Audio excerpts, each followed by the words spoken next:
30 থেকে 50-এর মধ্যে বয়স আপনার, তাহলে ভিডিওটা মন দিয়ে শুনুন। এই যে সময়টা, এই সময়টাতে আমরা আমাদের মনের কোনো রকমের যত্ন নিই না। আমাদের মন তখন অনেক কিছু ইচ্ছে করে বাইরে থেকে একটু ঘুরে আসি, ইচ্ছে করে সমুদ্রের পাড়ে বসে সমুদ্রের ঢেউ দেখি, ইচ্ছে করে মেলায় গিয়ে সময় নিয়ে একটু বসে ফুচকা খেয়ে আসি, চটপটি খেয়ে আসি।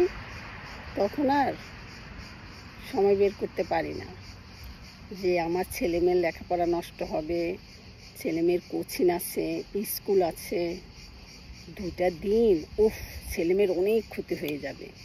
কিন্তু অন্যদিকে যে আমার মনের যত্নটা যে আমি নিচ্ছি না, ইচ্ছেগুলোকে যে আমি গলা টিপে হত্যা করছি, সেটাই ভুলে যায়। যখন ছেলেমেয়ে বড় হয়, লেখাপড়া শেষ হয়, যে যার মতন প্রতিষ্ঠিত হয়ে যায়, তখন আপনার হাতে প্রচুর সময়, টাকাও থাকে, আলমারি ভর্তি শাড়ি গয়নাও থাকে। কিন্তু তখন আপনি যে সেটা পরে বাইরে ঘুরতে যাবেন, তখন আর আপনার এই মনটা ইচ্ছে করবে না।